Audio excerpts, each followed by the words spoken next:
You know, the thing about making history, you never really try to make it. It just happens.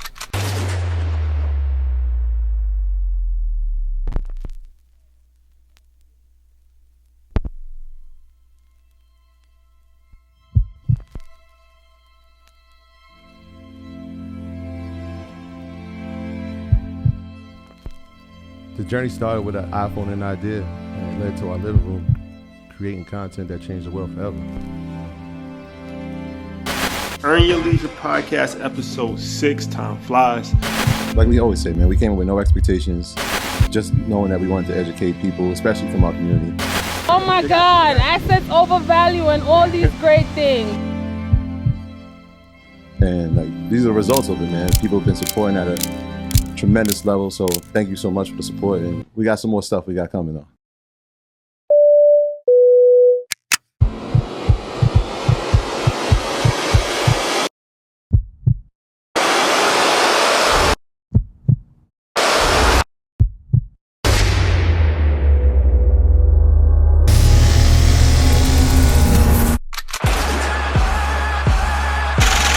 InvestFest is the festival that the world needed but never had. Backdrop. So we took change into our own hands and made it happen for the world, but by the culture. Shout out to yourselves for being in the right place every day. InvestFest is the premier destination for investors around the world. It's a sanctuary for all entrepreneurs and investors. It's the yearly pilgrimage to bring brands and businesses together and push them to new heights. Welcome to InvestFest, where culture and commerce connect.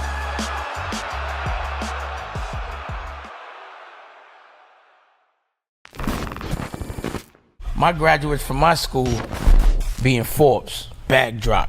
Backdrop. A mic drop. Backdrop. Backdrop.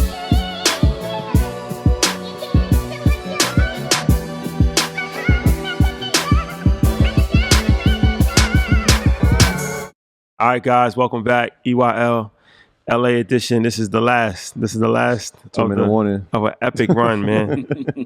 Probably our best run of content that we've ever had. So shout out to LA. So we had to end this with a grand finale, and yeah, for sure. So no pressure. No pressure. This is a perfect way to end it. For sure, yeah. And every time we go to any place, we always tap in with the people that's really doing things in the community. Not to say that anybody else isn't, but you know, there's people that are really from the community, that's tapped into the community, that's making a difference in the community. Hometown heroes. This is a hometown hero. That's a fact. So my man Thinkwatts. Mm-hmm. If you are familiar with LA, you know about Watts. Like that's like a legendary community in Los Angeles. And Stix is like the mayor of Watts, man. Like every time I see him, he's bigger than the mayor. Yeah. Talk that talk. He's the president. Oh man, talk that man, the ruler. The ruler. The sheikh. Where's the trumpets? Right. Need the trumpets. Nah, Stix, he does a little bit of everything. He's a musician, he's a community activist, teaches financial literacy. He's heavily involved in all of the major sports teams in Los Angeles. He's a thought leader, connector of people. And he's just one of these guys, like, you know, it's always like one person in the community that's just like, that's the man in the community. For whatever you need, connection, it's just like one or two people that like can connect anything. Man, and cable boxes, funnel cakes. Doing it all. You know what I'm saying? Yeah. Debit card. For sure. So we actually met a few years ago. Shout out to our homegirl, Nicole Russell. And it was just a dope vibe, dope energy. And I said, like, I want to get you on the show.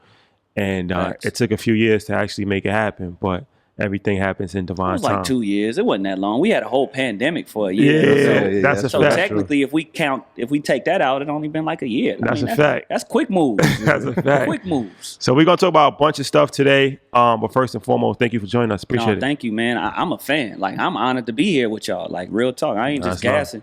This is. I was watching y'all before y'all even knew Stix existed. And just the information that y'all offer to the world is countless. And I mean, I'm sitting in the presence of number one show. The big show. Like, come on, number one. I mean, not number two, not number three, but number one. That's a fact. You know what I mean? Charting high. Like, man, let's clap that up for the world for that. Like, you know what I'm saying? You know what I mean? Nah, I I'm appreciate thankful, that. man. That's I'm love. really That's thankful love. to be here. I appreciate it. So let's jump into it. So, all right, you from Watts. Yes, sir. How did you get? So the first thing I want to talk about is the financial literacy Yes, sir. work that you're doing. So tell me about your path growing up in Watts and getting into financial literacy. I'm assuming it wasn't taught in school No when you chance. was in school. No chance. So how'd you follow down that path? Like every other individual from the hood that forces you to become financially literate is you go broke a few times. I was able to make a significant amount of money in publishing, music publishing. Okay. I did a publishing deal. I developed Iggy Azalea, blah, blah, blah. Oh, you was writing for her? I wrote everything. For her? Yeah. Oh yeah? Wrote, co-produced, the whole nine. That whole run, like Ignorant Art, Glory, when she was with Tip, Trap Gold, all of that. I was a part of all of them, like my name on the stuff. And all the way from the development tour manager with the homegirl Peasy, her choreographer, taught her how to perform on stage, the whole nine. It was doing everything. That was you? You did all that? Yeah, real talk. And so I ended up getting a pub deal from Universal. Crazy. They even said it was one of the craziest pub deals they ever seen to somebody who didn't have no previous placements or nothing. So I did a crazy number. Praise God. Praise Allah. You started out being an artist at first, right? Yeah. So, man, you finna make me dig back. The entertainment bug came from krump dancing. I'm one of the co-founders of krump dancing. That whole Yeah. So the Rise I'm not movie. Gonna try it. I'm not gonna try it. I me either. I might pull a muscle or something. So Rise the movie happened because shout outs to homies Fly, Rich, and Tone, who are big choreographers who were part of the documentary that came out at the time. Yeah. They came up to me at a Matrix 2 skit thing where we were dancing at. It's like, we want to holler at you about this movie we shooting. It's called Rise. And David LaChapelle, the director, and he want to get you in your group because y'all do this dance that we ain't never seen before. I was like, straight up. So David LaChapelle, not to be confused with David Chappelle, but David LaChapelle reached out to me like, hey, I'm shooting this movie. I want to put, the dance you got. They didn't even know what it was called. I want to put you and the dancers in my movie. I was like, yo, Dave, I ain't the sharpest knife in the drawer, but I'm like 20 years old, keep in mind, or something like that. It's going to theaters? He like, yeah. I'm like, well, we should get paid. And he like, no, it's exposure. I said, nah, man, it's like a bunch of us, man, and we from the hood, we don't got nothing. Like, we wear the same clothes like every day. Like, some of us don't got washing machines and stuff like that. And we in Compton and Watts just getting off. Like, this how we release this trauma. Like, you gotta give us something. He like, nah, man, take it or leave it. And if you try to stop me, I'm gonna make sure you never make money in Hollywood, ever. Damn. Yeah. He told you that? Straight up. I said, fuck you. He hung up in my face and did the movie anyway. Got everybody to do it. Nobody got paid. And now that motherfucker on Netflix and was sold to Lionsgate. So, to be continued. Oh, he got your homies to do it? Yeah. They was broke. Yeah. Young niggas in the hood with no money, no nothing. So I feel bad watching it now that I've watched that movie a few times. I mean, that's crazy. Don't worry. It's going to come back full circle. We got too many connections to build this new movie, this new story with the real story. But anyhow, so from there, when all of that run ended, I was like, man, I don't even want to dance no more. Like, whole nother story is, in the dance world, what pushed me to music was I would get booked for everything, right? They would always try to book me when we got an agent. And these choreographers developed a union to protest krump dancers getting gigs. I ain't never told this story. Like, they were with Block Dance Agency, and they formed this union and was like, if y'all keep booking them for gigs, we'll leave your agency. So I was the first, I was like the Kanye of krump dancing. Like, I was the sacrificial lamb. And if anyone doesn't know, that's like with the hand movements, yeah. Oh, hey, it's lit. Yeah, that's Man, that's like a 3. I'll take it. I'll take it. I'll take it. I'll take it. It's cool. I'll take it. so you was a pioneer in creating 100%. One of the pioneers. Okay. Like I never take credit for creating it. Yeah. But I was one of the pioneers. I had the biggest group in Krump. It was called Cartoons, and we were the ones to take Krump dancing worldwide. Like we were the reason why the movie came out. Why it ended up moving all over LA County, going to the IE, Inland Empire, for those who don't know, like who around the world. Inland Empire is like Moreno Valley, where Kauai, San Bernardino, you know what I mean, Riverside, etc. And so from there, they formed this union to block me from getting paid, right, from booking gigs. So I end up not being able to do commercials and stuff because they had this union saying that they not gonna work if they keep booking me for gigs, because I couldn't do choreography. I couldn't pick it up. It's just something I couldn't do, but I can krump dance. And that's what the directors and everybody liked. It was like, what is this new thing? We want to expose it. So anyhow, long story short, after all of that faded away, I was like, I'm done with the dance world. It's just too much hatred and negativity, and I can't progress, and I lost the love for dancing. And what was the next thing? Music. I had a homie named Bad Luck from Watts. Bad Luck actually used to be signed with like Snoop. He was in a group called Western Union. He also wrote a couple big records with Snoop. And Bad Luck would always be in the hood. He drove a Jeep with Dayton's. Something crazy. Mustard rims. And so he had this producer named Rick Rude. Now, to jog people's memory, Rick Rude produced Cater to You for Destiny's Child and Lose My Breath and all of those crazy records for Destiny's Child. But Rick Rude was from the hood.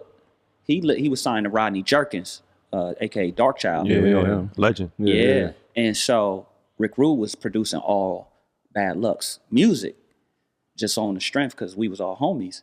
And I would hear this stuff and I was like, dang, man, I want to do that. And Bad Luck was like, do it. I was like, how the fuck? What am I supposed to do? He was like, you probably already know how to do it. Can you do poetry? I was like, yeah, I can do poetry. He was like, it's similar to that, but here's how you count bars. Taught me how to count bars. And then the rest is history. And he would come every since that day when I told him I wanted to rap. He would pull up every day with a different freestyle. Like, first freestyle I heard was Hot 97, Rockefeller freestyle. That's legendary. That's a legendary. Legendary. That's a legendary. H Money Bags. He's only 16. Young Chris. Like, that was my first, like, listening to a real bar. Kids die on a holiday. Right. Styles die on a holiday. I'm on your block like the first mixtape. Yo. AKs in their hands. Oh my You let the SK right for your chest. Long kiss. Ain't no life after the death. Yo, P-Pie handlers. I rock your bells like L. I ain't cannabis, nigga. Yo, all right, now we're gonna stop. Yeah. We're gonna stop. So that was the first thing he played for me. I was like, yo, I gotta do this. I just caught the bug, and then I would listen to. Then I heard the Cassidy Freeway battle. Oh, you was heavy in Philly. You was heavy with the Philly wave. Yo, there was a dude named Hollow the Don. Hollow the Don, yeah. Yo, Legend. Ness, obviously, all of them. I had a DVD. The Smack DVD? Yeah, with all of the. Yo, that was when I got heavy in the battle rap. Hollow the Don was my favorite battle rapper back then. I was like, yo, this nigga's nasty. No, he was tough. He was definitely tough. Yeah, definitely and tough. so listening to that, the Hot 97, then I would that's when I got into all of the discs, the Jadakiss, Beans, Beef. It was so, it's just jogging my memory. Yeah, that was a time. It was a made moment. It was a moment. Fall in love with rap. Yeah. And from there, I was like, yo, I went in my home. Every day I would write like 6-7 records. How do you count? I always hear that term, count bars. A bar, obviously, is just like 16 lines. It's like you just write a sentence and that's a bar? Yeah, like, so how do you count? it's like dance, music, anything in music, like there's counts. So it's like 1, 2, 3, 1, 1. Every 4 counts is a bar. So no matter how fast, how slow, every 4 counts is a bar. So 1, 2, 3, 1, 1, 2, 3, 2. It's a cadence. Yeah, exactly. So with that, you just do that 16 times. That's 16 bars. That's that's the science and the math behind how you count bars. So when you're writing, you're writing with that like in my okay. So Usually- you don't just write. I never rapped before, so in my brain, I'm thinking I'm just writing a bunch of stuff. I mean, but that's what now that's what music is. It's Okay. really nobody really follow bars. It's because it's truly music is an expression. Yeah. So you really just want to do what's at the heart. But if you're trying to make radio records, then you want to be conscious of this kind of stuff, right? And it needs to be a certain format because scientifically it works, and because you don't want to have a song that's fucking 9 minutes long. Yeah. So you go by bar structure, and an engineer go in there and edit your shit up and make sure it fits perfectly. Like a hook is usually 8 bars. Right. Every song you listen to on the radio, it will probably follow this structure. It'll be 16-bar verse, or 8-bar verse, or 12-bar verse, something like that, and an 8-bar hook, or 4-bar. 3 hook. verses and 2 hooks. No, 3 verses is obsolete now. Yeah. Nobody really do 3 verses no more because it just makes the song longer and people attention span is like, Yeah, they showed it. you know what I mean? So, so usually it'll be about 2 verses. Usually you hear songs with about 2 2 verses and a fade. Yeah, that's about it. So, so music, came along. That's how the birth of my music stuff, right? Just to answer the question, digressing back to the original point. And from the music, I ended up, just staying active, man. My first thing I ever did, I did a mixtape, bro, on it was a program called Magic's Music Maker. And I plugged up a microphone from Target for like $7 and plugged it into the computer straight through the headphone jack and was rapping through the shit over everybody else's beats. Cause I used to love 50, all of his mixtape, 50's mixtape. 50 was like one of my favorite artists back then because he made incredible songs, right? So I would try to make songs and I did it. And my mixtape ended up going Iniche, the brand, clothing brand. Oh, clothing brand, yeah. Sponsored the mixtape. The quality was horrible. Yeah.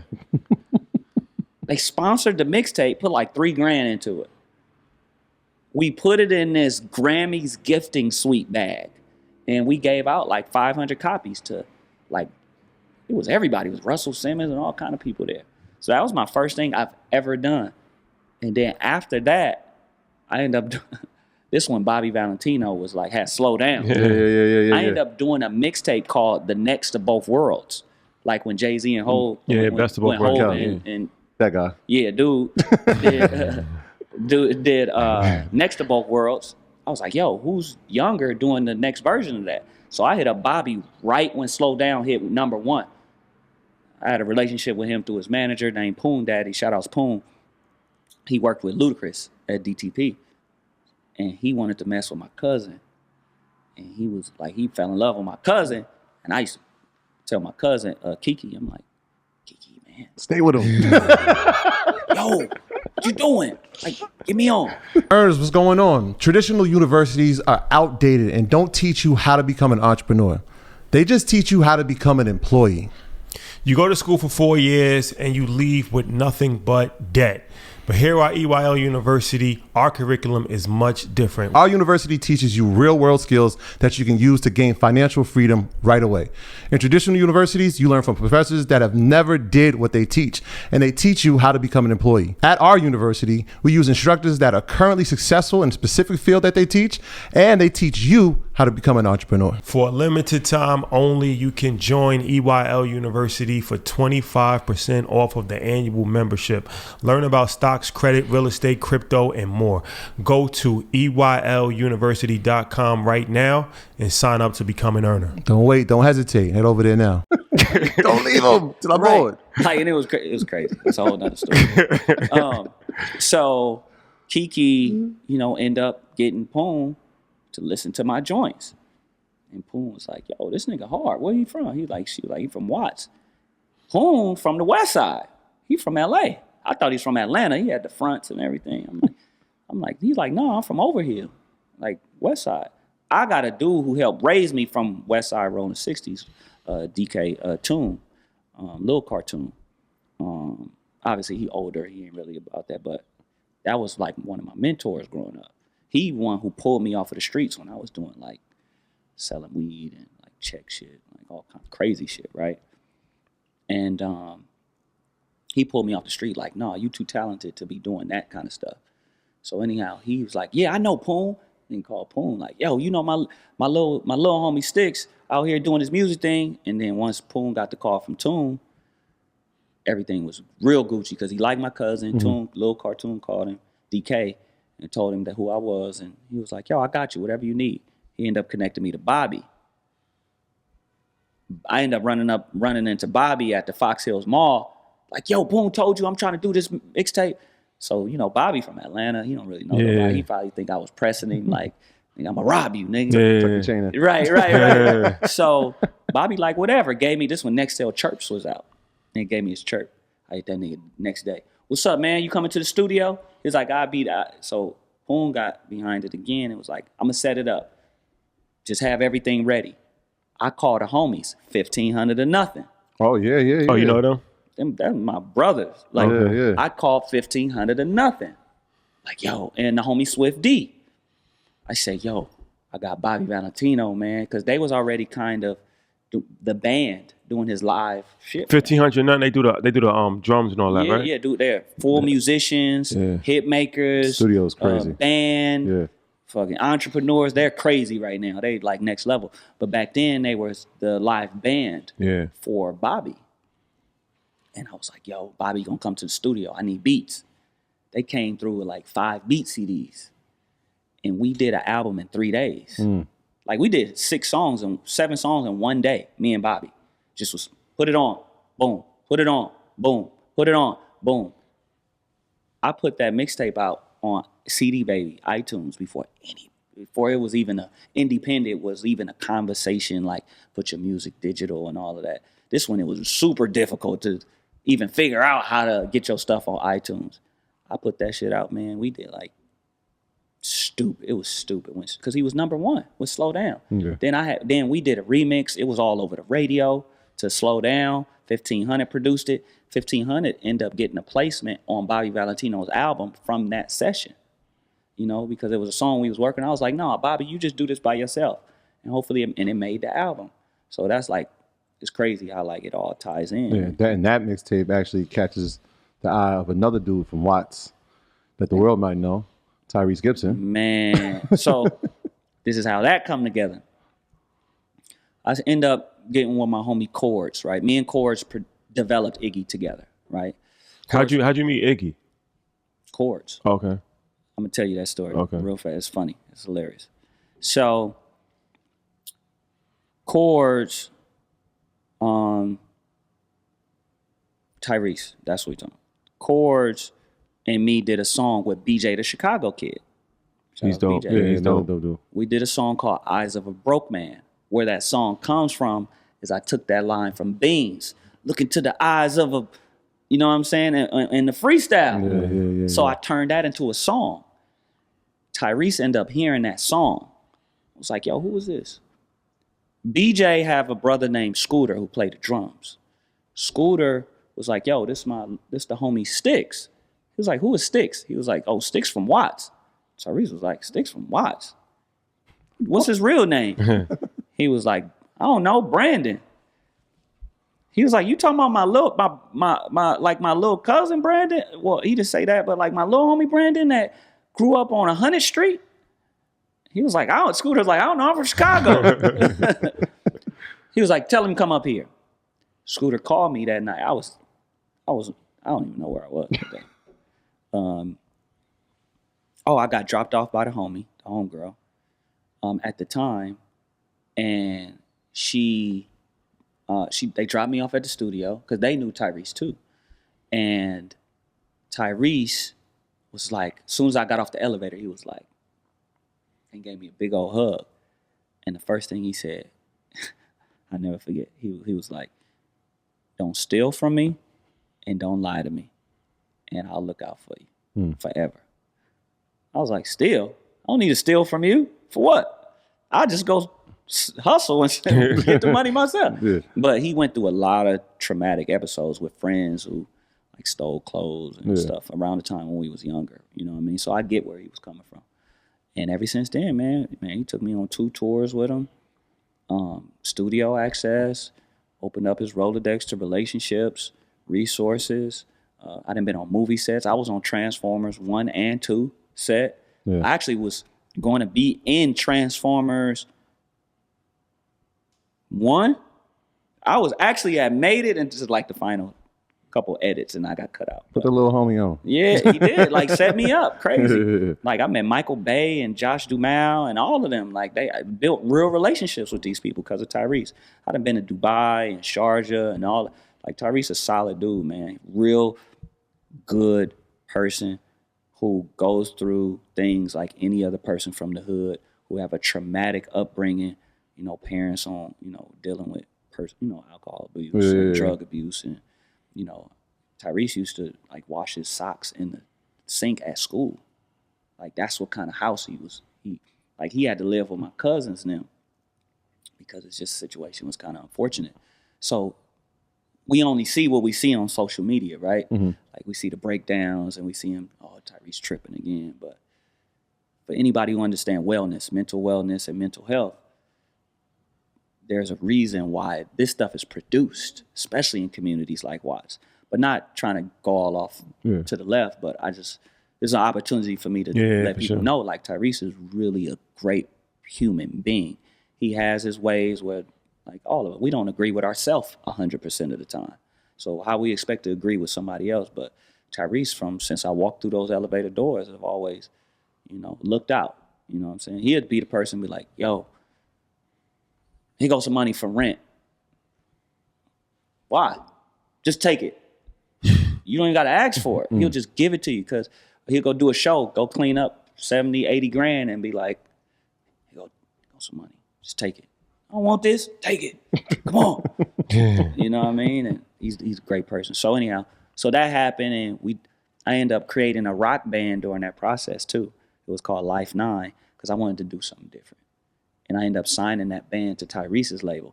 Listen, Tyrese had everybody under him at 1,500 to nothing. James Fauntleroy. He's on the Nas and Jay-Z joint. That just came out today. Yeah. James Fauntleroy, Hit Boy. Ooh. He had all of these people like on his floor. We used to call it the second floor. Like, we was all there just making music. You know, but you know, things happen the way it's supposed to happen. Yeah. And Tyrese, you know, that's the Tyrese. We've spoken about masters a bunch of times. Can you break down publishing? Because a lot of people don't really understand the power behind that and how lucrative it can be if you have a publishing deal. So, in layman's terms, right? Look at publishing like masters as well, right? Mm-hmm. So when you write or produce a composition, there's publishing and then there's writer share. There's two, split up into two. That is it's not the master, but it is the ownership of a song. Each song has publishing. Now, you can build substantial generational wealth through publishing, owning your publishing. That's why, you know, publishing companies will get mad at me, but you should never sign a publishing deal. You shouldn't. Never. Not a co-pub deal. Mm-hmm.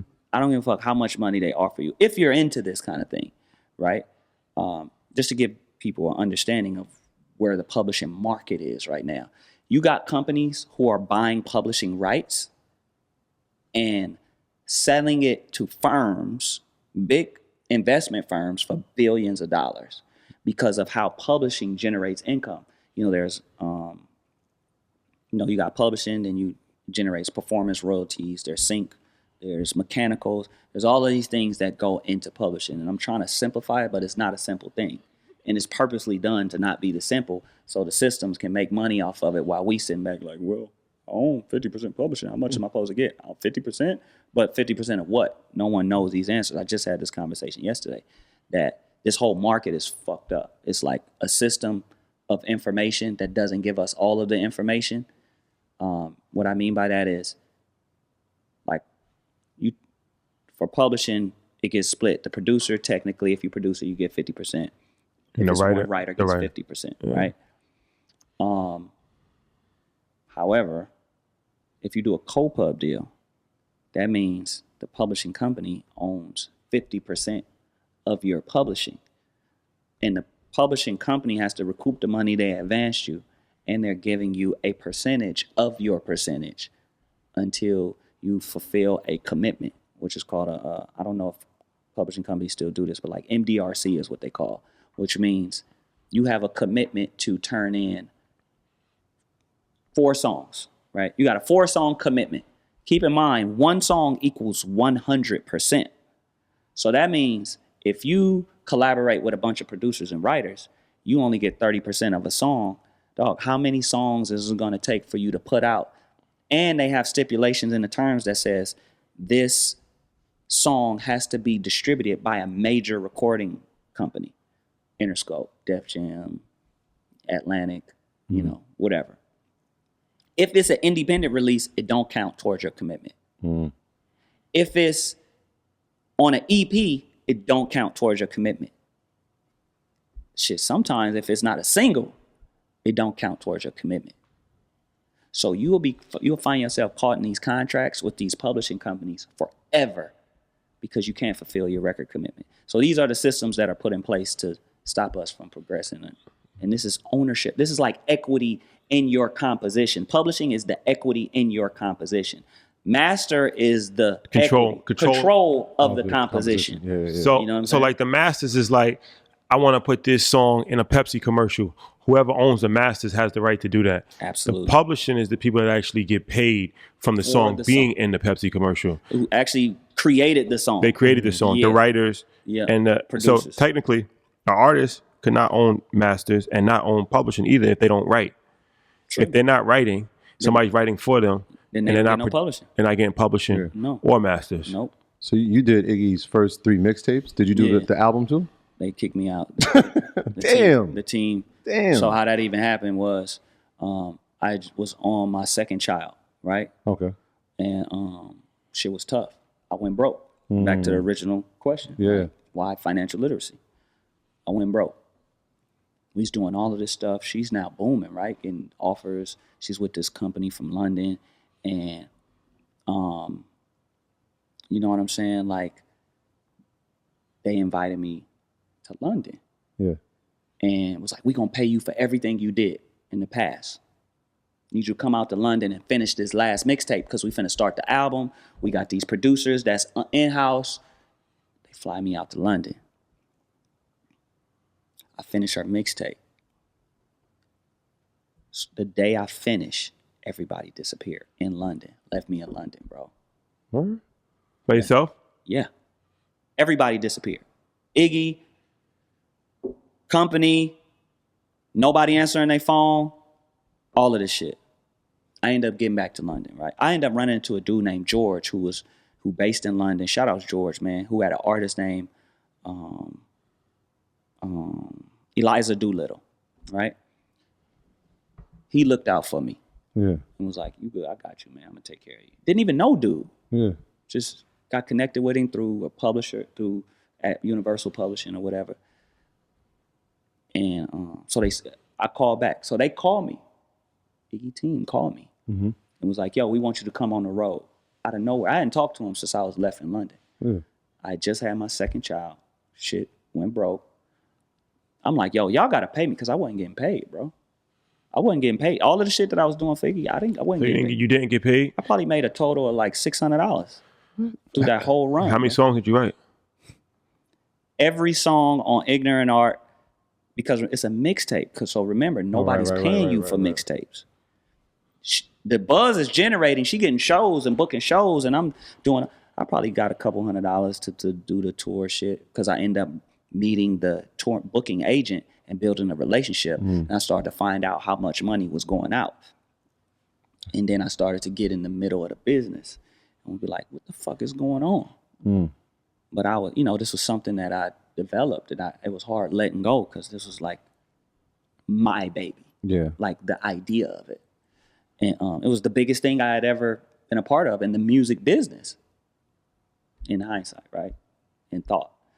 And so,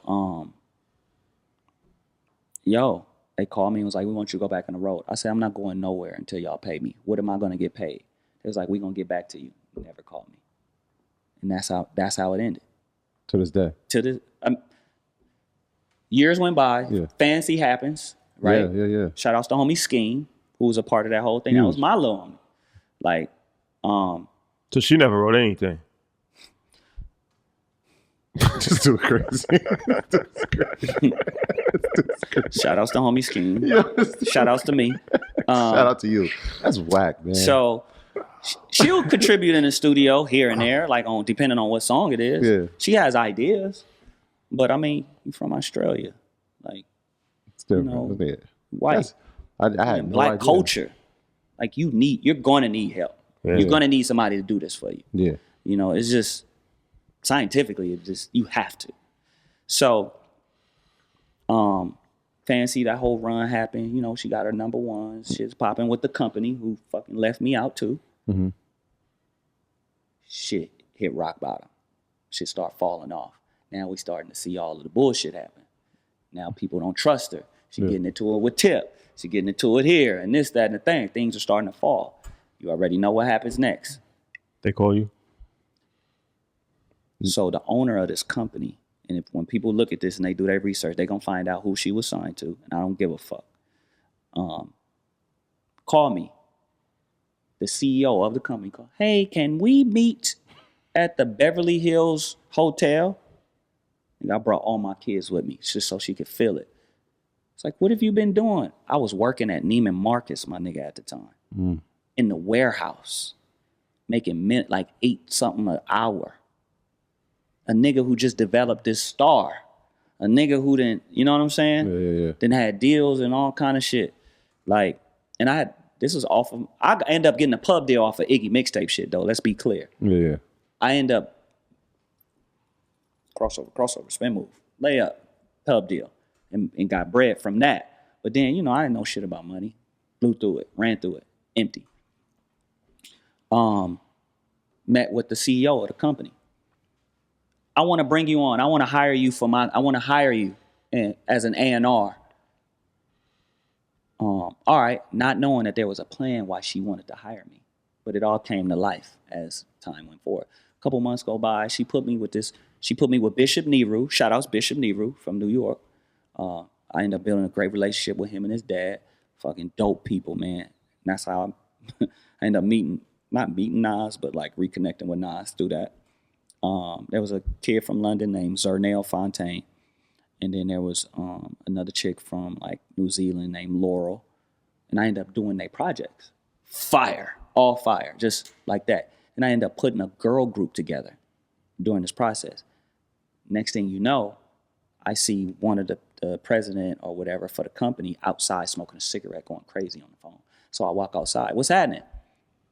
Oh, just Iggy is driving us crazy and it's just so difficult. And wait a minute, would you be willing to work with Iggy again? Uh-oh. Keep in mind, Iggy is going through a lawsuit at this time. They put my name in their affidavit. So I'm like, it's starting to come to life now.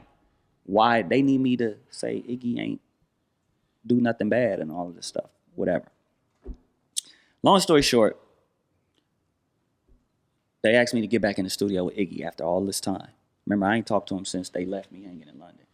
Now I work for this company who left me in London because I'm broke, nigga. I'm like, fuck, I got kids. So they paying me a salary or whatever. And they was like, can we get you back in the studio with Iggy? I was like, it's up to Iggy. It ain't up to me. I ain't do nothing. She the one who, y'all let her, or whatever, however we want to word this. And so I called Chords that same day. What's up, dog? I got something for you. What up, my G?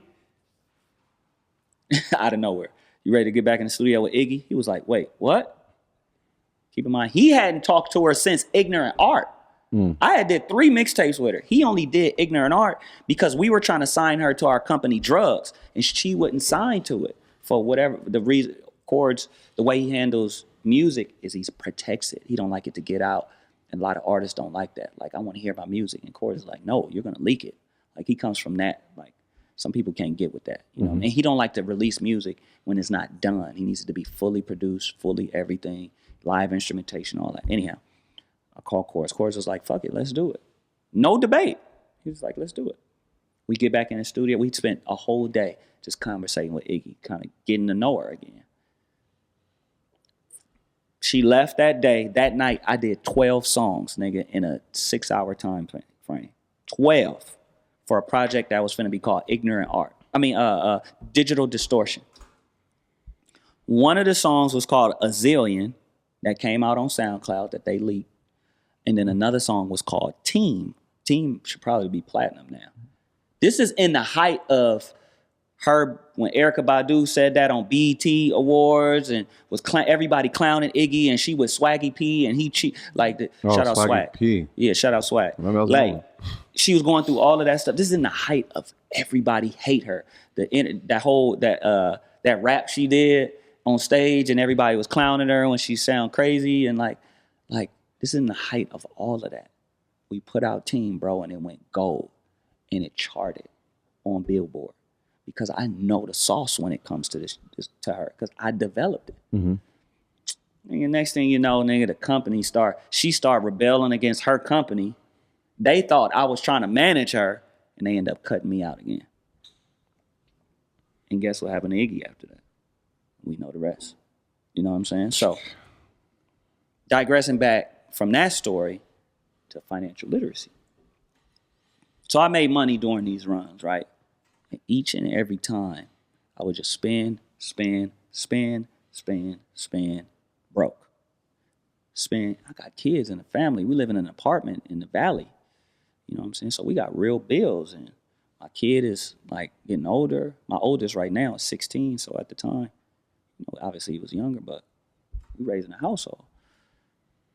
And spend, broke. After like the third time, bro, first book I bought was Automatic Millionaire. That was the first book I bought. And I can't remember the author, but it was a while ago. And it tell you how to make your money automatic. Basically, check come in, set a percentage aside, tell your bank that when a check comes in, move this to a different account, and you just got to be disciplined. You don't touch that. You don't have no card, nothing to that account.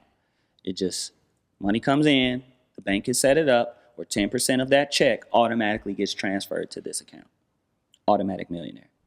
And if you do that over the course of a plan, and it shows you how to create $1 million from that. That's money management. It's just simple money management, not at the highest level, but just basic concept. Yeah. Then the next book I read was Rich Dad, Poor Dad. And the next book I read was, then I started reading like different things like Tipping Point and Outliers and Blink, Richest Man in Babylon, different books like that. And I was like, this ain't so hard. It don't seem that difficult. It just take discipline to really save money, to know what to do with your money. Then I started to, I have a partner named David Hill who owns a company named Vire, which is a streaming site. Shout outs Dave. And every day we would share stock information. Just two niggas. He from Philly, I'm from Watts. Don't know nothing about it, but we signed up for a Scottrade account. Scottrade. Yeah. $7 a trade. Exactly. Now it's TD Ameritrade, right? Yeah. And he would be like, what you investing in?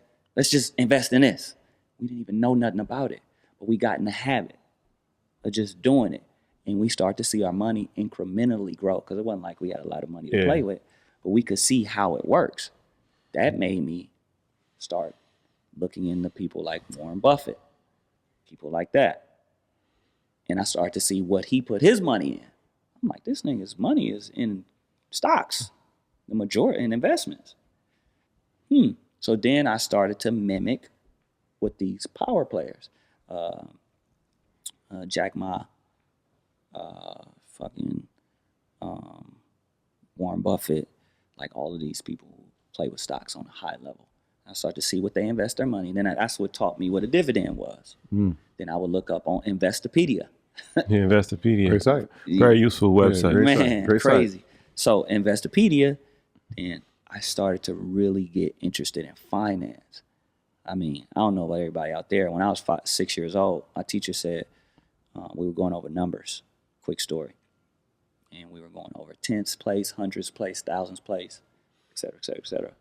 So I said, we went up to 1 million. I said, teacher, what's up? What's after 1 million? My teacher was like, 2 million. I was like, no. Like 999, 900, you know what I mean? What's after that? Yeah. It was like 1 billion. I was like, what's after that? 1 trillion. What's after that?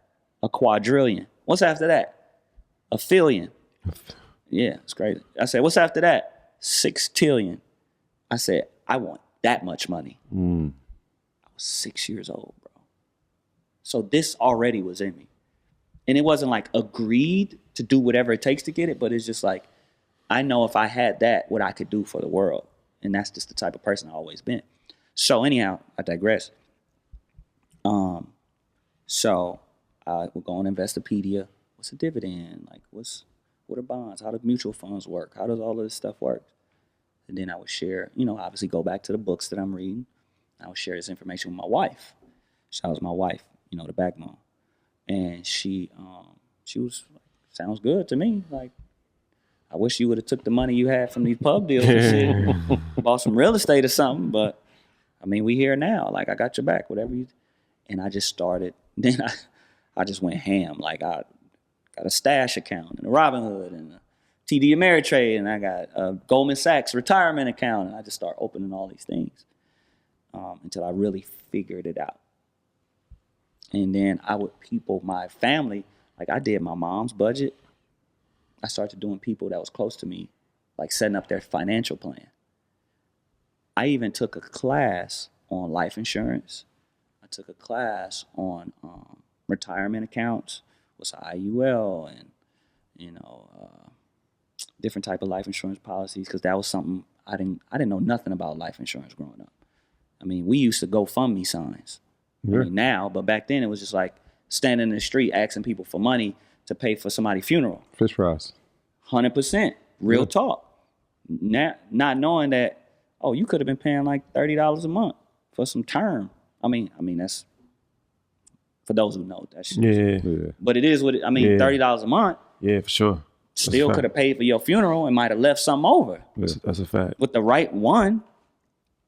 And so I started to do these plans for all of my family members.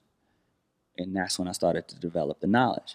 Then I started to apply it to my own personal. And then from there, I just got a love for like financial literacy, love for finance. I'm taking a class at Yale right now online for managing funds, because I just want to know investment funds. I just want to know. I'm not trying to work for nobody, but I do want to get brothers, kings like us, queens. Let's put our money together and move it here, because the science of it is, you carry the one. There's chances of this company will go up based on the probability, blah, blah, blah, blah, blah. Like, I'm studying all of that shit. Yeah. How they do it, supposed to do it. That's what I'm studying now. So how'd you get that in the schools? Because you're in schools now, right? LA County. So shout outs Principal Ra. He's part of OSG. Shout outs OSG. Shout out to OSG. Yeah. Shout out to Dennis. Dennis, big shot Dennis. Principal Ra, he's call it revolutionary educator, right? He does things that no principal, I ain't gonna say no principal, because everybody in OSG is revolutionary. But as far as LA County, I've never seen nobody approach education like him. So Principal Ra school started maybe 3 years ago. It's called a Public Service Academy. It's almost like a public and a charter school combined, where he kind of can do his own thing, but he's still under owned by LAUSD. Mm-hmm. So Principal Ra is from Compton, and he just like, he hit me on Instagram. I see what you're doing in the community. I want to invite you into my world, to my school. I got about 200 kids right now. It's only 9th and 10th and 11th, or 9th and 10th at the time. I don't have no expectations. I don't know what we can do, but let's put our heads together and see what happens. He didn't think I was going to respond. I was like, sure. I came up there, did a tour of the campus. This dude got laser cutting room, 3D printing room, AR room, computer room to do digital graphics, like music, like he got all this shit at his school. How'd he get the funding for that? Just made it happen. Yeah, man. The God, you know what I'm saying? Most High, like praise the most.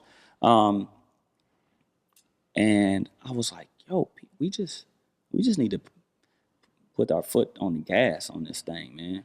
And I'm like, if you open to do whatever it takes, then I'm willing to pull in resources.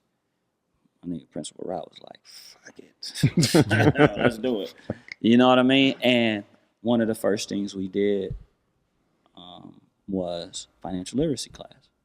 I was partnered with Bank of California because of the LAFC soccer club. Bank of California, you know, for those who don't know, all banks have a CRA department. CRA is they have to do things in the community, especially for low-income communities, by law. There's a state, I think it's a federal thing that they have to abide by when you charter a bank, that you have to do these things. Like they have to allocate so much funds and do things. Because I knew this, I'm like, yo, I went to Bank of California.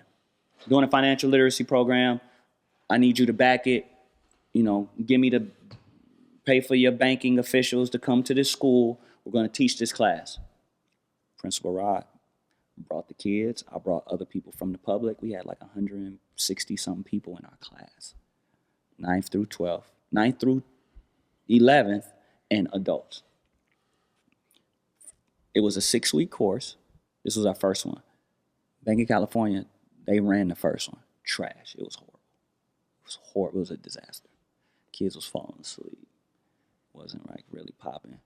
So I was like, I got an idea.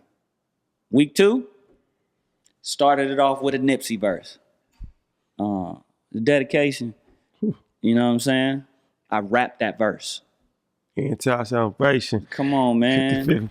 Some of them wafers. Come on, man. Shout outs Nip. Rest in peace, man. To the king, to the God. Yeah. Rest in peace. That's a great verse to use. So I started the whole class off with that verse. So now the kids is up like, dang, what's about to happen today? And where's this at when they put it? This is in Watts. Oh, Watts? Okay. Yeah. It's at University Pathways Public Service Academy. That's what they call it, the U. And it's only a 1 hour and a half class. So I started off with the Nip verse, then we go into breathing, because when you breathe, you know, we did breathing exercises, you allow information to process better. It's like it's just like clinically proven. We did that, so now they're ready to learn. Boom, we go into money management and credit that day. And so first the instructor teaches, and then I come right behind them. Like one of the things, so on one of the days, I remember this vividly, it was so dope, man. I knew we was breaking through to the kids. These are 9th graders, bro. Never had no financial literacy, nothing in their life. We were talking about public and private companies because we was dealing with stocks and investments and stuff like that. I was like, who know what a public and private company is? Kid raised his hand. Public company, McDonald's. I said, there you go. I said, what's a private company? He goes, my homie bike shop. I said, that's it. Like, that's how you know you breaking through. Yeah. So then then by week 3, week 4, and I'm jumping in. So the instructor would say what's on the presentation, and then I would come in. What they trying to say is, predatory lending is like on Instagram when they send you that, click this link here, and you end up getting your thing hacked. You know what I mean? Or, well, not predatory lending, but like credit scams and stuff like that's what he was talking about. Yeah. Like it's like that. How many people then got that link in their Instagram talking about click this link, and then me? I'm like, that's credit scam. You got to watch out for stuff like this. This is what it looks like. You know what I mean? Don't put your information in to avoid. They get it. Now they know. Sound familiar, Shadi? It sounds very familiar. So, kind of towards the end, now like week 5, because it's only 6 weeks, we introduce everybody to Robinhood. Robinhood didn't give me no money for this. They didn't even know. I'm gonna get my check. 160 people, bro. Kids all downloaded it to their phone. Stash and Robinhood. Everybody invested in Bank of California just because they did the class. And they partnered with Thinkwatts to do it. The kids set up their accounts. Obviously, their parents set it up for them. Came back, had like $10 in their account, and they all invested in fucking Bank of California, bro. That's dope. The kids now know. Like one kid, we would do exercises to put a whole money management thing to pay for something else, right? So one of the exercises was, this one kid was like, I want to buy some Yeezys. Shout out to Ye. So I was like, okay, so how we gonna get there? How much money do you get a week for lunch? And it's like, I get $50 a week. I'm like, damn, you get $50 for lunch? We going this week, right? You go to Watts, he in Watts. I'm like, what your mama and them do? But anyhow, I mean, people take care of their kids. I don't care, you could be broke, but you will give your kids your last. So he got $50 a week, right? I'm like, tell me everything you buy during this week. Oh, I get Takis every day. I get a cookie. Takis heavy in the streets. Man, Real heavy. AM, PM, big gulp, like every in and out meal every single day. So we did an exercise. I was like, so let's take Tuesdays, Thursdays, you cut out everything that you spend your money on, and let's move that to a side pot. And we did the math. The nigga face blew up. I was like, all I gotta do this and I can get my Yeezys in like 2 months. Oh man, thanks. It's just basic principles. Mm-hmm. You show these kids how to do it, they'll do it. So I just start falling in love with stuff like that, right? From that, at this school, working with the schools, what we were talking about, and the Clippers, right? LAFC, I got the thing with LAFC. Shout out to them. Larry Bird, Rich, Larry, all of them over there. So I did a theme song for the team. Adidas ended up supporting it, became a partner after that. We shoot this crazy video, one of the first videos and theme song for an MLS soccer team ever. Popped off crazy. Clippers get a wind of that. Mm-hmm. Hey, we want to, DJ Dents. Let me stop lying. Shout out to DJ Dents. He's a DJ for the Clippers, official. Yo, we need a theme song. Nobody fuck with us. They won't give us one. I'm like, well, you called the right man. So I do a song in like 2 days. Right? It took me a day to get For the Clippers. For the Clippers. So no LA rappers wanted to do theme song for the Clippers? They're just so loyal to the Lakers? Lakers, man. It's a Laker But team. yeah, they got Snoop. Clippers don't really got anybody. I mean, you know. They got Stix. Mustard beat it. They got Stix. Well, they didn't I never No. played. at the time. They never played. Shout out to Kenya Barris. He be at the matches, the games all the time. Kenya Barris for the grownish. Yeah, yeah. Blackish, Yeah. black as fuck. I feel like we're in his house right now. I feel like, It looks like it from his show. But yo, Kenya. So I do the song. DJ didn't say, this shit fire. He start playing it at the games. So when they run out the tunnel, he plays the theme song every game. VP of Operations hears it. What's that? He's like, oh, this sticks. It's like, this fire. He's like, I want to license it. Oof. I was like, so didn't say, yo, he put me in an email with. Shout outs Matt Pay, good dude. Matt like, yo, send me an email. I want to license this. What is it going to cost? What I was like, nope, I want a meeting. He said, excuse me? In the email, it's funny. It's like, yo, what, excuse me? Excuse me. Like we're having a conversation. Yeah. And I was like, nope, I want a meeting. Excuse me. He was like, all right, let's set up a meeting. We gonna meet. I'm sitting in front of Matt. So Matt's like, yeah, I want to license this song. You know what I mean? And I want you to perform at halftime. It's like, no. He's looking at me crazy. And he's like, why not? I was like, because it's bigger than music.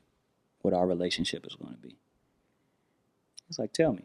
So I was like, first, I played him the LAFC video that I did because it wasn't out at the time. Massive. I'm going to make y'all watch it before we leave on that TV or something. Yeah. Crazy. So then he was like, man, I want to do this. I was like, it's bigger than this. He's like, tell me. I was like, I ain't focused on no money from y'all because I know y'all got a lot of it. Steve Ballmer is very wealthy. I'm not focused on money for my pocket. I'm focused on money for my community. Matt said, wait, no artist, nobody we've ever booked, worked with, or partnered with, like that's a person, has ever said that they wanted to do something for the community. And Steve loves doing stuff for the community, genuinely. I was like, well, you found the right guy. They said, what you want to do? I said, I want to build basketball courts in the hood because I seen y'all got a program where y'all refurbishing courts at parks.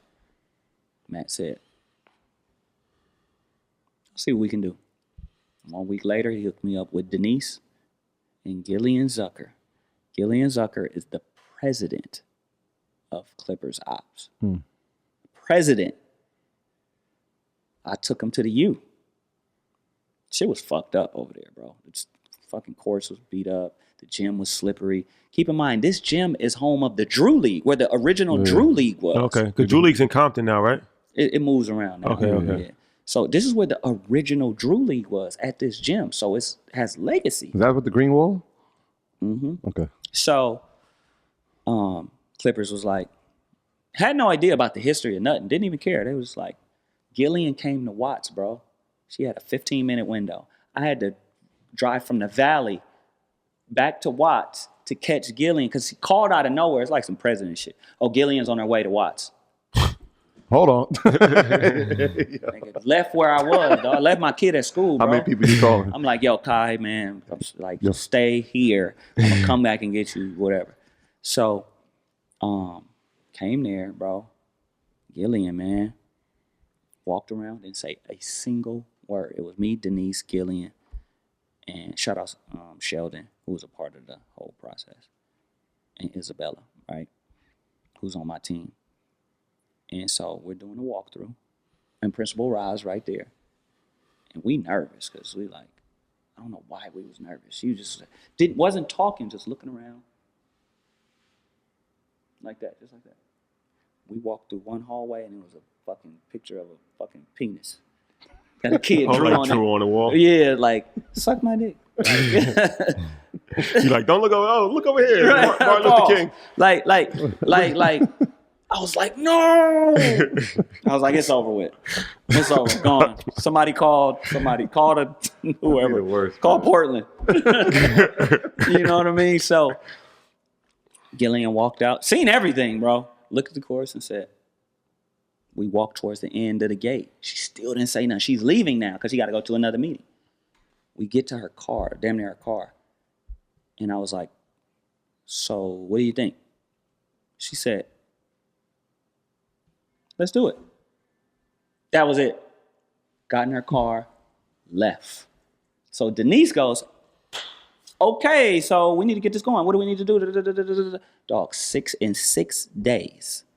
We did 16 basketball courts. That's crazy. An entire gym refurbished, like indoor basketball gym. The home of the Drew, and is now the Clippers Thinkwatts community court. Clap it up for that. Yeah, that's incredible. Yeah, appreciate it. So 16 court. Where's the 16? Like 16 outdoor On the courts? playground. Yeah. In different neighborhoods. No, just in the playground. On that one. Oh, there's 16 courts that people can play at. Yeah. 16 basketball courts? Yeah. Like Venice Beach, like back to back to back to back. Yeah. How many kids in the school? Shit, at that, it's a middle school and a high school combined. So it's Drew Middle School and the U. I don't know, maybe about 800. I'm assuming total. a lot of people from the people not just in school come. It's just a regular. Oh yeah, it's now it's open for for the anybody. community. Yeah, For the community, yeah. I'm just saying. So 16 courts. That's a lot of courts. That's like. Oh, yeah. That's huge. we could do a whole that's a tournament complex. there. Yeah. Do y'all do tournaments there? No, You should do like 8. we should like a 3-on-3 joint or something like that. Fuck it, We do an EYL or something. Let's do it. EYL. No, let's do it. Thinkwatts. That's a Whole fact. Tournament. Yeah. That's a fact. Easy work. So Mark that down. I thought that the next thing I'm going to ask you about was part of it, but you also got free memberships to Planet Fitness. So Planet Fitness, seen that. Planet Fitness I think is a partner of Clippers too, but they seen what was going on, reached out to me. How can we work together? I'll say, easy. Let's go to schools that have weight room. Yeah. And let's refurbish them and turn them into Planet Fitness gyms. No school is going to tell you no. They was like, great idea. We'll pay for everything. Wow. Weeks. Turn their weight room into a Planet Fitness gym that's free for staff and faculty and students. What? The same school? Same school. The morale of the kids has to be at it all the time. They're seeing all these love things it, man. happening. Love It's like, now I want to go to school. No, so look, chronic absenteeism skyrocketed down. Like 90, the U was in the top 3 of lowest chronic absenteeism. And for those who don't understand what that is, chronic absenteeism means kids not going to school. Exactly. Yeah, Right? Kids were coming to school. because they wanted to be there. Exactly. It's the environment. Just from these refurbishments and these enhancements and renovations, right? Test scores, grades, through the roof. Through the roof. Bro, it was like we looking at the data, me and Rod looking at data and was like, dog, this is crazy. And I was like, this is the blueprint. This is how we changed hoods. Take these corporations who can do, this don't cost them nothing. These fitness gyms, let's just take that, for instance, weight rooms or whatever. They have to refurbish their equipment once a year. Like, you can't keep the same equipment in the gym. You got to get rid of it. And what do they do with that? They auction it off, give it away, or they junk it. Nuh-uh. Bring that over here to a school in need. Turn their gym into whatever, Blink Fitness, Equinox, you know what I'm saying, Planet Fitness, whatever you want, and donate the equipment here. And they'll utilize it. Kids going to be taking selfies and all that. You're going to get the brand recognition. And it's a tax write-off. Tax write-off. Right. And then we can activate it. Send an instructor down once a quarter to do a workout with the kids for PE, whatever. And so those are the type of programs that I'll be developing and putting together. How'd you reach out to, all right, the Clippers thing, you said how that came about. Planet Fitness, how'd you get that connect? You just randomly They reached out to me. After the Clippers After situation. the Clippers thing. They reached out to me. Actually, don't get me to lying. There was somebody at Power 106, the radio station. And I'm crazy because I can't remember her name. I'm sorry. Please forgive me. She connected me with Planet Fitness because Planet Fitness was doing something with Power 106. And she told them they needed to meet with me. And I said, all right, cool. And that's how they was like, didn't have no intentions. They was like, what can we do in the community? Because they told her they wanted to do stuff in the community. I was like, this is what we do. Yeah. And they did it. Stay with their word. Yeah, you've been doing a lot. I mean, obviously, if they don't know your history, you're feeding families in your community. You did the stuff with the schools. A lot of times people will come up to us and they've heard about the program we ran in our community. And they're like, I want to do that. I want to do that. How do I get the funding? And I know one of the things that you hold your hat on is you're doing these things with little to no funding. So how? Connect with these brands and these organizations and these corporations, man, because they'll be connected to resources that want to do this already. Like, for instance, Dodgers, right? I'm a partner with the Dodgers, too. First of all, real quick, too. Talk to him. Yo, man. Talk to him. Not Hove. Shout out Hove. I can't wait till we meet. You know what I'm saying? Not Snoop. Shout out to Uncle Snoop. You know what I'm saying? I'm looking, you know what I mean? First artist to be a partner with LAFC, professional MLS soccer team. Los Angeles Dodgers, professional MLB team. Los Angeles Clippers, professional NBA. And Los Angeles Rams, NFL. The four majors. The four majors, first ever. You tell me somebody else in any other city who has done it, and I will wait. All right, like I said. So, Dodgers, for instance, right? They're partners with different food vendors, LAFC, different food vendors, Rams, all of them. And they're too big to do everything, right? These sports teams. So they connect with organizations that got boots on the ground. Because I know this. Yo, Dodgers, I do food drives every week already. You want to tap in? Absolutely. What dates can we do? We got 38-pound food boxes that we can give out every single week. You want to be a part of it? Absolutely. Boom. LAFC. We got Farmer John's and we got all of these different things. We want to do something in the community. You have access to the community. Can you do these drives? So that's how I connect the dots. People who want to do it but don't have the boots on the ground to do it, I just connect with them, bring my boots on the ground and my team. We get the boxes. We serve the community. Simple.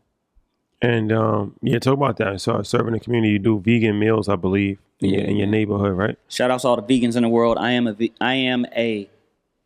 Okay, with respect to the vegan community, I have made a dietary choice to become a vegan in regards to my diet.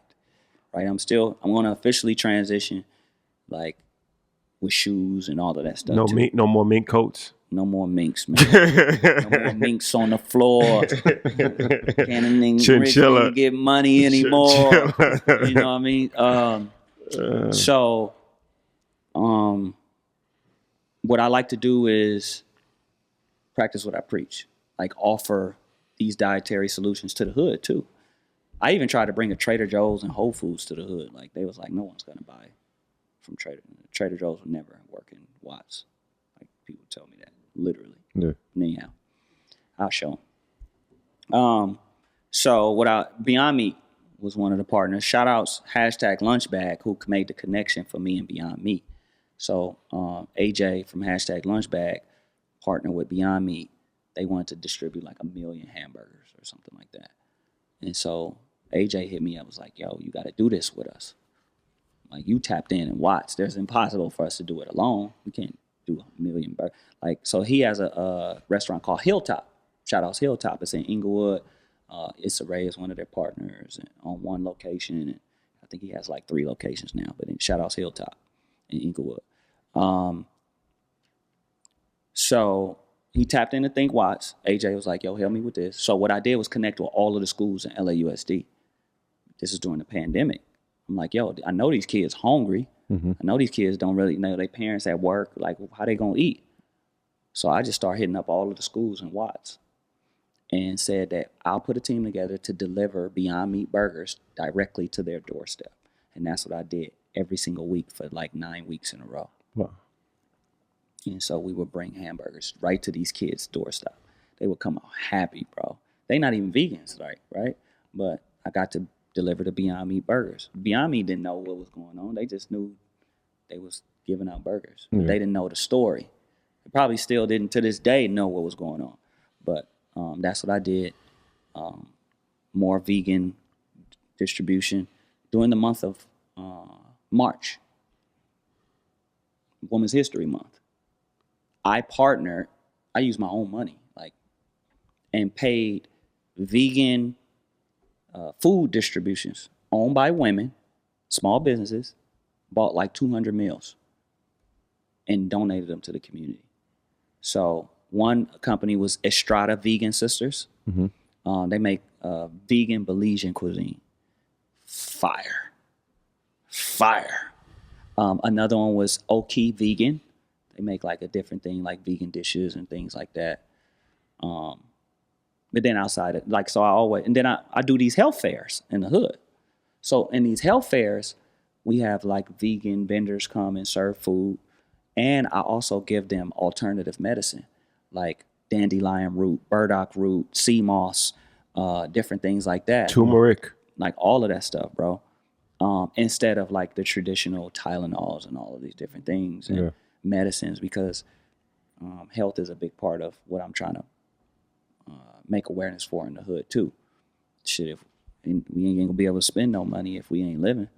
Right. That's a fact. So, what do you, for Watts, like we always hear, one side of things, whether it's any neighborhood in LA, like whether it's Crenshaw, Watts, Compton, Watts, you think of the Watts riots, you think of obviously, gangs. Well, what's the other side? It seems like I haven't been there. Hopefully we get a chance to go tomorrow. But what is your perspective on Watts as far as the community? Are you optimistic about the community? How has it changed? Is it changing? Is gentrification happening? Like, for the people, like, give them a window in the world. Because you hear about these neighborhoods and you just hear what you see on TV. We don't really know exactly what's going on. So can you kind of give them a peek into the world? So, I mean, in order to tell that story, you got to kind of touch on history a little bit, right? For some reason, not some reason, I know the reason.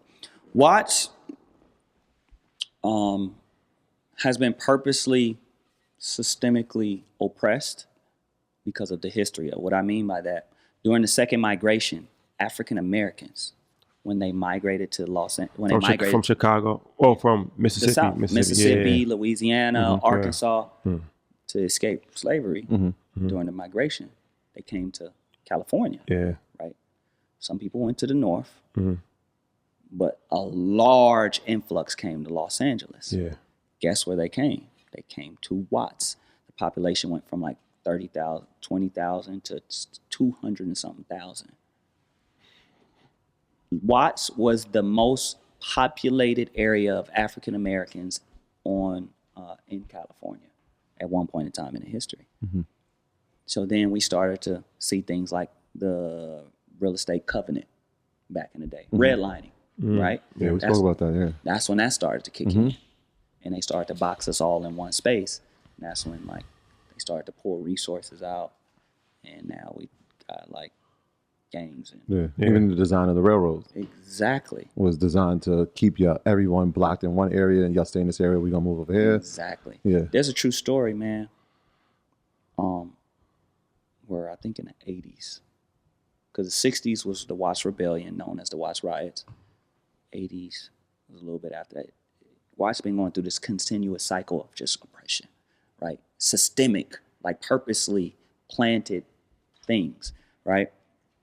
There was a big train wreck in Watts. Fucking the carts popped open. For days, no one came and did anything. So now the people in the hood go up to these carts like, damn, this shit, nobody came here for days. They open these chests, guns, couches, and drugs. This is how they got guns. That's crazy, man. This is a true story. Was it in the 80s? Like the 80s. That's crazy. This is a true story. This is the height of when the Like the crack era? Yeah, bro. How we going to get in there? Oh, we'll do a train wreck. Because we got the train tracks there. So let's send a train down there, fuck it up. And remember, firearms and drugs was heavy in the 80s. This Reagan era. Yeah. So we know what's going on. Iran-Contra. This is how they got guns in the hood. Blame Oliver North. I ran contraband that he sponsored. Man, don't do that right now. I'm going to get me off. So Watts has been going through this because they need to oppress our people and keep us here. Remember, at a point in time, because of this covenant, black people wasn't even allowed to go out of Watts. The police would pull you over and beat the shit out of you. Like my dad told me this story. Yeah. He was like, this was real. My mom in her 70s. Like she know this too. That's why my mom had never been outside of Watts. Unconsciously, not until I started to see life and pull her out. And she like never left Watts, had never seen the 405 or the 101 freeway. Because of the like not even knowing that this is... It's like the Truman Show. You ever see that movie Truman Show? Yeah, hell yeah. Richard Carey, yeah. Because they say like most people stay within a 4-mile radius of where they... And it's like some people never even leave their neighborhood, literally. And it's like not by physical boundaries, but they create mental boundaries to just keep you in, and then geographic boundaries like a highway or, 100%. you know what I'm saying, something like that. So it's like you got a lot of neighborhoods where people literally just stay in their neighborhood. Absolutely. So with Watts, right, and I'm going to get to the point. With Watts, through history, it's been over and over again, oppression. So right now, obviously, you're going to see some traumatic episodes that people get murdered, you know, like any hood. You know, a lot of crime, not a lot of resources, not a lot of fucking, shout out to Principal Ra, call him. Yeah. Not a lot of opportunities, right? However, there is I'm going to add some more stats too. It's important to know. Watts' water system is messed up too. The air quality is messed up. This is all designed. You lose 12 years. LA County did a study, and you can look it up. Anybody can look it up when they watch this, that you lose 12 years of life living in Watts compared to like Beverly Hills or other areas because of the water. It's nuts. They're trying to kill us any way they can down in these communities. So this is one stat. So, however, think about what Watts has produced. It is known that Watts has produced more iconic figures or impactful figures throughout time than any other place in the world. I'm not just saying this. I'm not even gassing. This is a real, true statement. The only thing closest to Watts about figures that it's produced is Egypt. It's a real study, bro. So who's some of the people that came out of Watts? People that we know. Tyrese, Top Dog. These are the people we know today. But Charles Mingus, jazz musician. Florence Griffith Jr., Olympic gold medalist. Charles Wright, 103rd Street Band, The Whispers, Etta James. Shoot, man. There's so many motherfuckers, man. Stix. Crazy. The president himself. You might have heard of him. Man, you might have heard of him, the ruler of Shake Stix. Without just going on and on about it. And then history, Watts Rebellion, different things like that. The second migration, everything that came out of Watts that moved outward. Everything started there and then moved outwards to the west side, to Compton, started in Watts first. So there's studies in history that proves all of these points. There are iconic landmarks like Watts Towers, right? That's projects, right? It was built by Simon Rodia, Italian guy. Okay. It's literally a monument made out But that's what's on your hat? Yeah, it's like the Okay. Watts Tower. Yeah. It's a rendition of the Watts Tower. Okay. But it's really like a hood light bulb that represents power. And it represents an idea, Okay. right? So you got the Watts, you got the Mafundi building. So the Mafundi building is home of the Watts Writers Workshop, which was developed after the Watts riots, a place where individuals from the community come write like poetry, learn how to script write, music, record music. It was home of Father Amdi and the Watts Prophets. I'm gonna start some controversy with this. Watts Prophets are the creators of rap music, not hip hop, rap. Watts Prophets. Because remember, there's the Last Poets. I know it's hard to say. We're from New York. You know that, I know right? it's hard to I'm not talking about hip hop. I'm not talking about Bronx. It's different. All right. It's a totally different thing. Like the Last Poets rap, where they was like that's rap. poetry. Poetry. Yeah, okay. That's rap. Okay. So Last Poets used to rock with the Watts Prophets. Rap was created by the Watts Prophets. They're the first ones to do it. Then obviously the Last Poets, they'll probably tell you straight up. So Last Poets, obviously East Coast, held that down. Watts Prophets was all West Coast, just split. It's only two halves now at this point. But Watts Prophets were the creators of rap.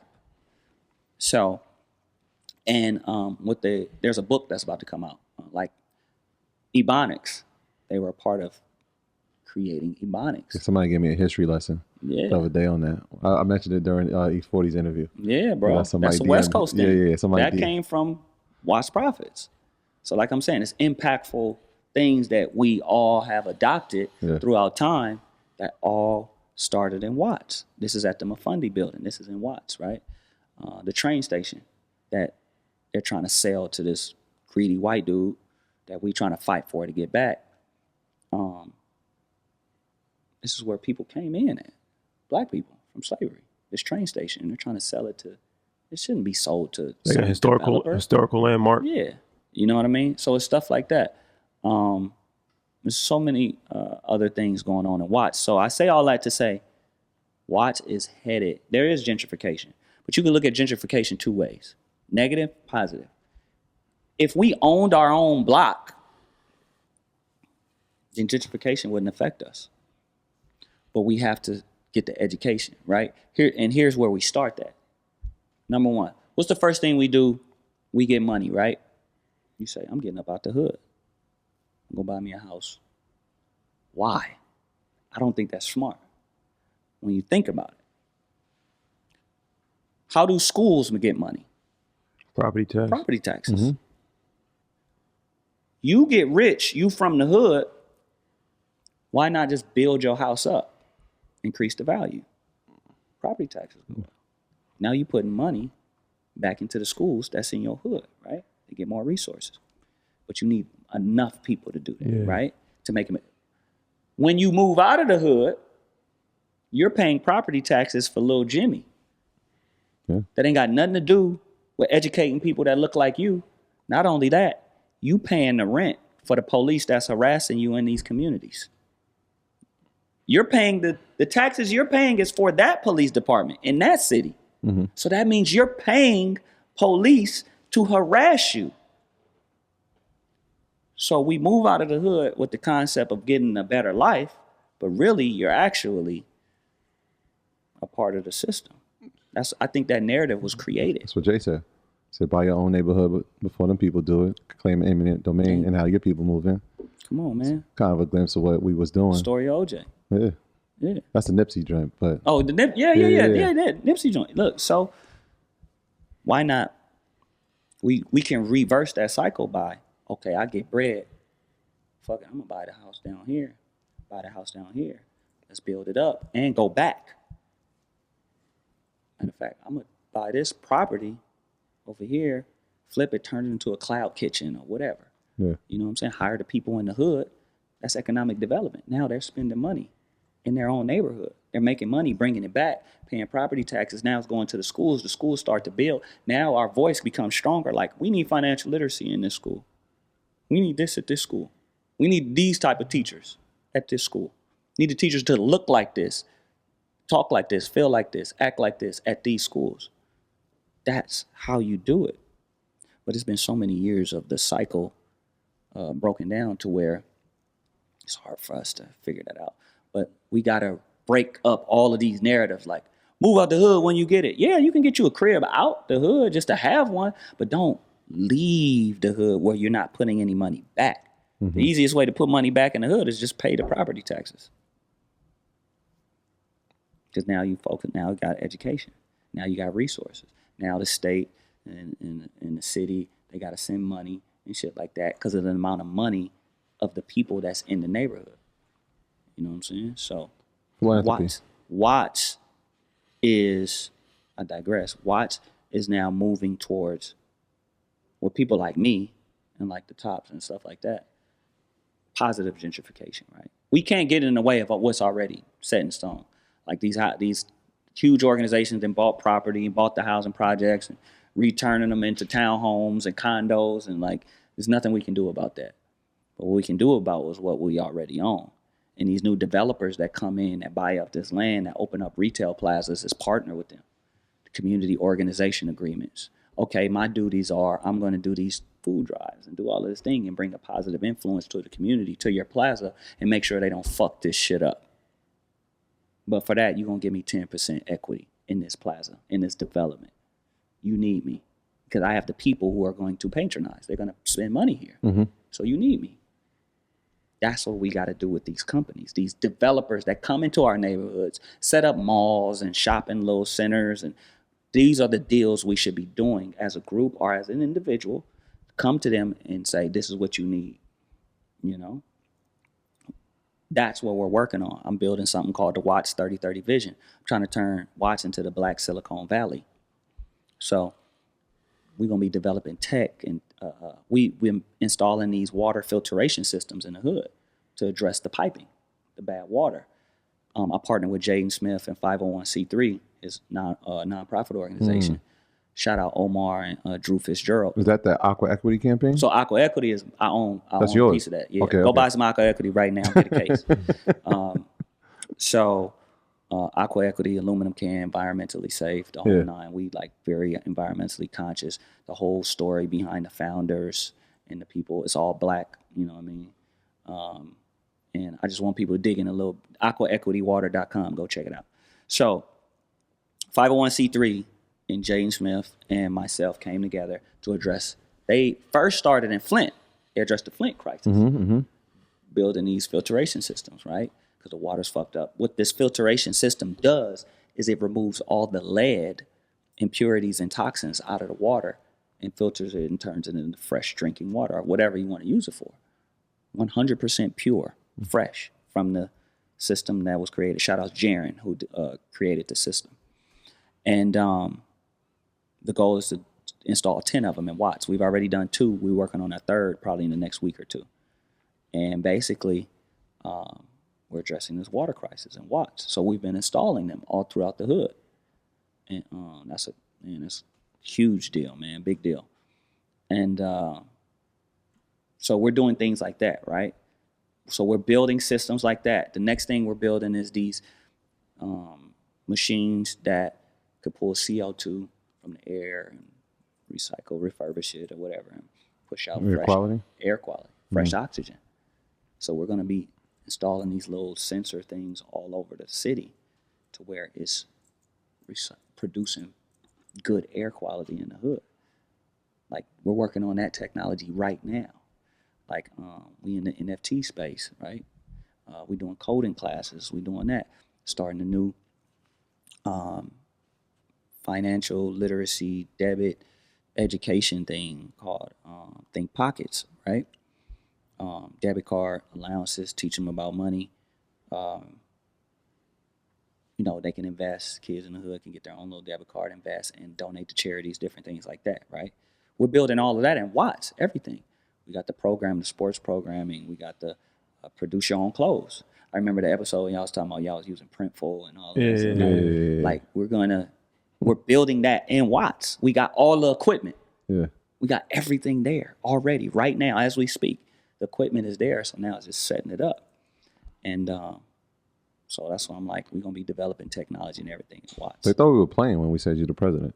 We're not playing, y'all. This is real deal.